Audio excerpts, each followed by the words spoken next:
Hi guys, Mahaseth commerce में आपका स्वागत है। तो आज जो है हम कुछ नया टॉपिक को लेकर आए हैं जो कि इससे पहले वाले वीडियो में आपको हम बताए थे कि assistant revenue and account officer के बारे में। उसमें यह बताया गया था कि फॉर्म का डेट कब है, मतलब एग्ज़ाम का डेट कब है, उसमें क्या क्या लगेगा, प्रूफ में क्या लगेगा, कौन कौन से व्यक्ति भर सकते हैं नहीं, और किस किस क्लास के व्यक्ति इस फॉर्म को फिलअप कर सकते हैं। उसमें आपको बताए थे कि कॉमर्स के स्टूडेंट के लिए है नहीं, आर्ट्स के स्टूडेंट के लिए है और साइंस के स्टूडेंट के लिए, ये तीनों स्टूडेंट के लिए है। बट उसमें भी हम बताए थे कि कॉमर्स वाले को तो ऑलरेडी कॉमर्स है ही नहीं, साइंस वाले के लिए बताए थे और आर्ट्स वाले के लिए बताए थे कि स्टैटिक्स और इकोनॉमिक्स होना चाहिए।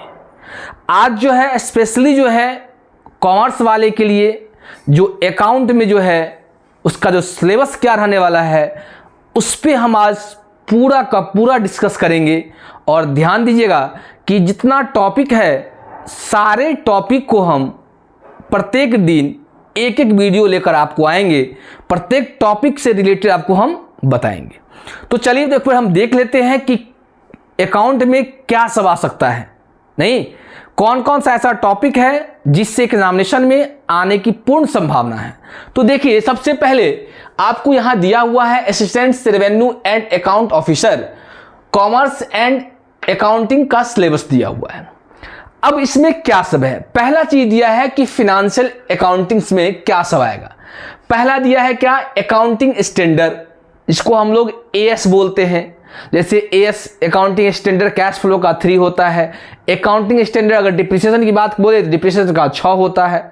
तो ये है एएस अकाउंटिंग स्टैंडर्ड। उसके बाद देखिए Indian accounting standard, Indian accounting standard ये अलग चीज होता है। उसके बाद आप गैप के बारे में तो आप अच्छी तरह से जानते हैं कि गैप क्या होता है। उसके बाद होता है बैंक रिकॉन्सिलेशन स्टेटमेंट, जो कि आप 11th में अगर अच्छे से पढ़े होइएगा तो वहां पे एक चैप्टर था बैंक रिकॉन्सिलेशन स्टेटमेंट। उसमें हम लोग क्या करते थे कि कैश बुक और पासबुक को लेकर हम लोग चलते थे और रिकंसाइल करते थे कि कैश बुक को अगर लेके चले तो पासबुक का क्या प्रभाव पड़ेगा, और पासबुक को लेकर चलते थे तो कैश बुक पर क्या प्रभाव पड़ता था। उसके बाद देखिए फाइनल अकाउंट, 11th में जो है फाइनल अकाउंट होता है। फाइनल अकाउंट में आपको ध्यान होगा, अगर फाइनल अकाउंट अगर आप पढ़े होंगे तो फाइनल अकाउंट में हम लोग बनाए थे trading account, profit and loss account और बैलेंस शीट। ट्रेडिंग अकाउंट से हम लोग क्या निकालते थे, ग्रॉस प्रॉफिट या ग्रॉस लॉस। प्रॉफिट लॉस से क्या निकालते थे, नेट प्रॉफिट या नेट लॉस। और बैलेंस शीट में हम लोग क्या करते थे, बैलेंस शीट में सारे अमाउंट को एसेट्स वाले को एसेट साइड और लायबिलिटीज वाले को लायबिलिटी साइड डाल के हम लोग क्या करते हैं, बैलेंस शीट को पूरा करते हैं। तो उसी फाइनल अकाउंट में 2 था, एक विदाउट एडजस्टमेंट और एक था एडजस्टमेंट, कोई दिक्कत। उसके बाद है रेक्टिफिकेशंस ऑफ एरर, जो कि ये भी 11th का ही चैप्टर है, अशुद्धियों का सुधार। जैसे मान लीजिए सिंपल सी बात एग्जाम्पल के तौर पे बता रहे हैं कि अगर राम को माल बेचे नहीं, तो राम को माल बेचे तो उधार की बात बोल रहा है तो हम वहां एंट्री पास कर दिए cash account debit to sales account, तो गलत हो गया आपका। क्योंकि अगर राम को माल बेचेंगे तो Ram account debit to sales account होगा। तो यहां पे ऐसी इसी प्रकार का जो एंट्री होता है, इसी एंट्री को हम लोग क्या करते हैं, वहां पर रेक्टिफाई करते हैं, वहां पर उस एरर को क्या करते हैं, सुधारते हैं। उसके बाद ट्रायल बैलेंस, आपको याद होगा कि ट्रायल बैलेंस हम लोग कैसे बनाते थे, जर्नल बनाते थे, जर्नल से लेजर बनाते थे, और लेजर का जो बैलेंस अमाउंट था, बैलेंस बीडी था, उसको हम लोग कहाँ डालते थे, ट्रायल बैलेंस में। और ट्रायल बैलेंस का भी मेथड आपको बताए थे कि total method, total balance method, total cum balance method बताया था ना। तो ये इस मेथड का प्रयोग करते हैं। उसके बाद क्या है, कैपिटल एंड रेवेन्यू एक्सपेंडिचर। अब कैपिटल क्या होता है और रेवेन्यू क्या होता है थोड़ा बता देते हैं। उसके बाद क्या कि पूरा अगर हम बताते रहें तो बहुत सारा लंबा वीडियो हो जाएगा। कैपिटल क्या होता है कि कैपिटल अगर किसी भी फिक्स एसेट्स में जिसको हम लोग लंबे समय तक अपने पास रखते हैं, उससे रिलेटेड अगर मान लीजिए कोई चीज एक्सपेंस करते हैं उस पर, तो कैपिटल नेचर का होता है। रेवेन्यू नेचर का ये होता है जो उस पर क्या करता है, हम लोग बार बार एक्सपेंस करते हैं, वो रेवेन्यू नेचर का होता है। उसके बाद देखिए डिप्रिसिएशन। डिप्रिसिएशन को हम लोग क्या बोलते हैं, ह्रास बोलते हैं। डिप्रिसिएशन का अकाउंटिंग स्टैंडर्ड कितना होता है, डिप्रिसिएशन का अकाउंटिंग स्टैंडर्ड 6 होता है। और डिप्रिसिएशन अगर पढ़े होइएगा तो वहाँ पे आप पढ़े होइएगा कि किसी भी अस्थाई संपत्ति के मूल्य में कमी होने के कारण, घिसावट होने के कारण, परिवर्तन होने के कारण, टूट फूट के कारण या अमोर्टाइजेशन होने के कारण जो उसके मूल्य में कमी आती है उसको क्या बोलते हैं, डिप्रिसिएशन बोलते हैं। इसी डिप्रिसिएशन चैप्टर में आप पढ़े होइएगा एमोर्टाइजेशन, डिप्रिसिएशन, डिप्लेशन, नहीं, उसका रिजर्व एंड प्रोविजन। रिजर्व क्या होता है, प्रोविजन क्या होता है। रिजर्व और प्रोविजन जो है मेरा लायबिलिटीज होता है, और यह रिजर्व और प्रोविजन बैलेंस शीट में हम लोग अक्सर लायबिलिटी साइड में दिखाते हैं। उसके बाद होता है एनपीओ।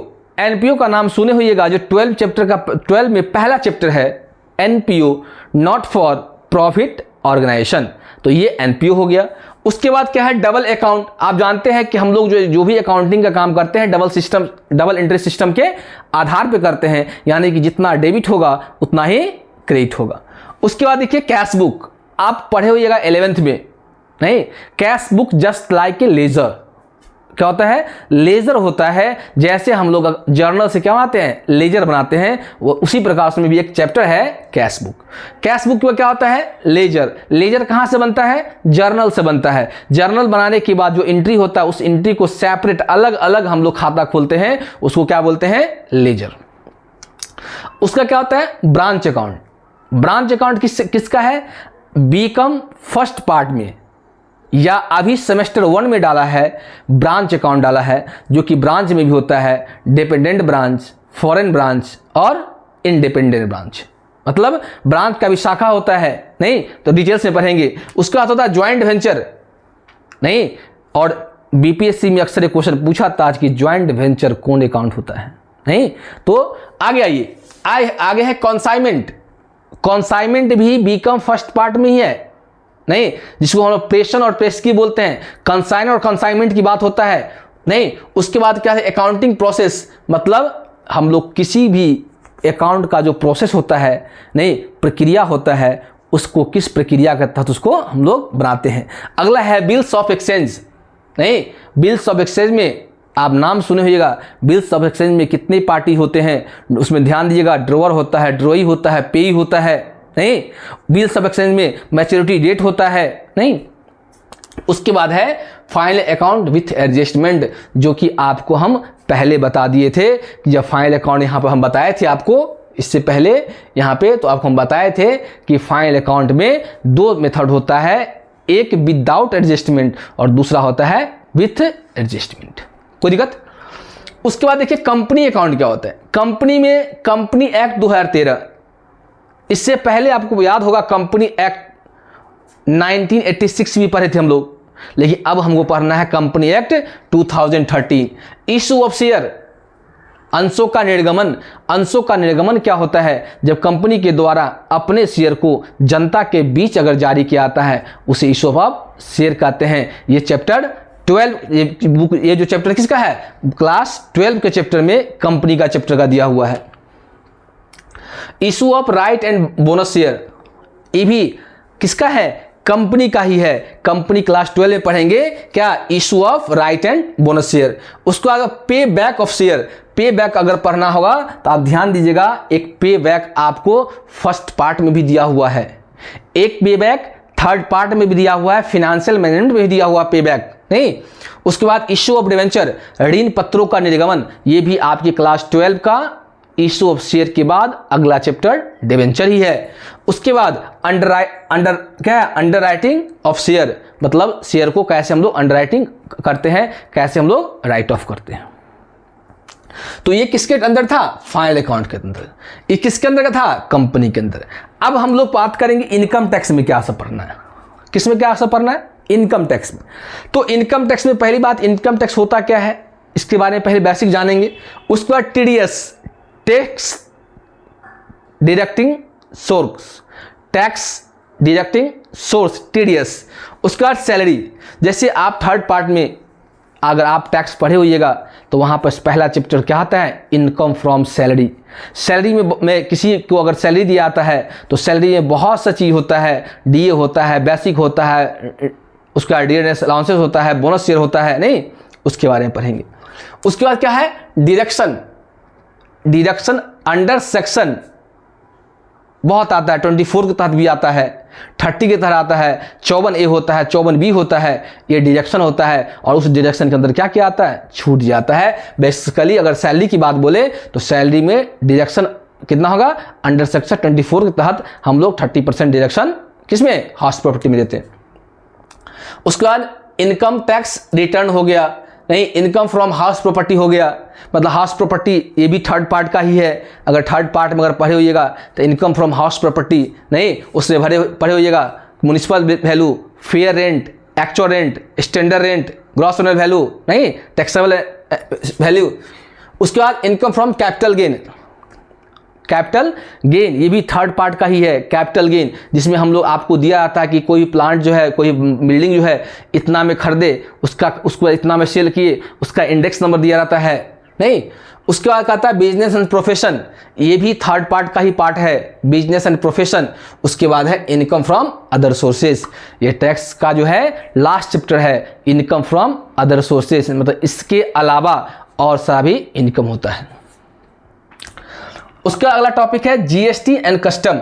जीएसटी जो होता है उसमें बेसिक कंसेप्ट पहले हम लोग पढ़ेंगे कि जीएसटी का बेसिक कंसेप्ट क्या है, उसका वैल्यू ऑफ सप्लाई, मतलब इसका जो सप्लाई करने का उसका वैल्यू क्या है उसके बारे में पढ़ेंगे। जीएसटी रिटर्न कैसे होता है, उसके बाद टाइम ऑफ सप्लायर, उसके बाद हम लोग प्लेस ऑफ सप्लाई पढ़ेंगे, उसके बाद रजिस्ट्रेशन कैसे किया जाता है, उसके बाद एग्जेम्प्टेड फ्रॉम जीएसटी, मतलब जीएसटी से कौन कौन चीज़ क्या होता है, एग्जेम्प्टेड है। उसके बाद लास्ट है कस्टम ऑन बेसिक। समझ में आ रहा है? इतना में किसी को दिक्कत है तो बताइए, किन्हीं को किसी प्रकार का अगर समस्या है तो आप बताइए, है दिक्कत?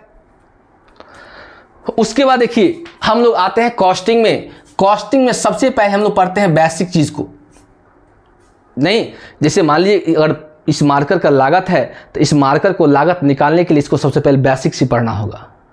किसी मटेरियल कितना है, लेबर कितना है, एक्सपेंस कितना है, डायरेक्ट एक्सपेंस कितना है, इनडायरेक्ट एक्सपेंस कितना है, इन सारी बातों को जब तक हम लोग नहीं जानेंगे तब तक हम इसके कॉस्टिंग का निर्धारण नहीं कर सकते हैं। उसके बाद कहते हैं बजट। आप बजट के बारे में हमेशा देखते हैं, प्रत्येक साल बजट निकलता है, नहीं, रेल बजट, ये बजट, वो बजट। तो बजट क्या होता है कि एक बजट होता है कि इस अनुमानित, एक होता बजट होता है, जैसे आपके घर में शादी विवाह होता है तो आप एक बजट तैयार करते हैं ना, उसी प्रकार का ही बजटिंग होता है। उसका मार्जिनिंग कॉस्टिंग, आप थर्ड पार्ट का कॉस्ट पढ़ेंगे, उसमें चैप्टर है मार्जिनिंग कॉस्ट में ही आप पढ़ेंगे margin costing, material costing, overhead. Overhead आप कॉस्ट में ही, कॉस्ट शीट का ही पहला चैप्टर है कॉस्ट शीट, उससे आप पढ़ेंगे कॉस्ट शीट, डायरेक्ट एक्सपेंस, नहीं, डायरेक्ट एक्सपेंस, इनडायरेक्ट एक्सपेंस, नहीं। उसके बाद है मेथड ऑफ कॉस्टिंग, क्या पढ़ेंगे, मेथड ऑफ कॉस्टिंग। उसके बाद देखिए फिनेंशियल मैनेजमेंट, जिसको हम लोग एफएम बोलते हैं, ये भी कितना, ये भी थर्ड पार्ट में 100 नंबर का होता है एफएम, फिनेंशियल मैनेजमेंट। उसमें भी हम लोग क्या पढ़ते हैं, बेसिक पढ़ेंगे। उसके बाद कैपिटल बजटिंग पढ़ेंगे, उसके बाद कॉस्ट ऑफ कैपिटल पढ़ेंगे, उसके बाद रेशियो एनालिसिस, ये थर्ड पार्ट में भी है। और अगर 12 में आप पढ़े होइएगा, 12 में एक रेशियो, कंपनी में ही रेशियो चैप्टर है।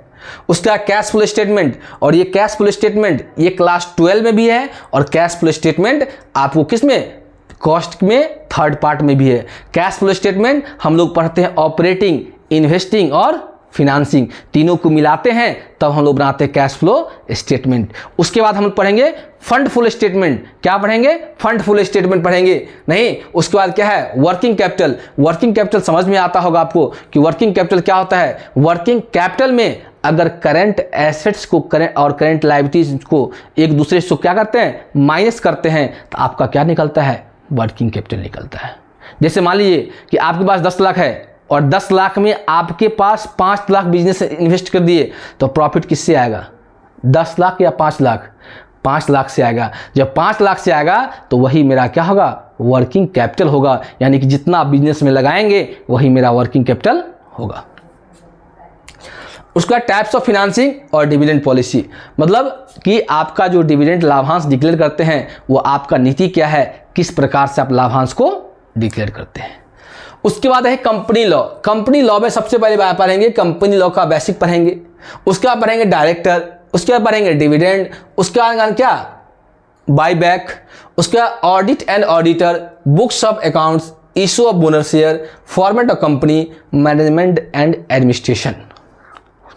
यानी अगर इतने टॉपिक को आप कवर करते हैं तो आपका नंबर अच्छा आएगा।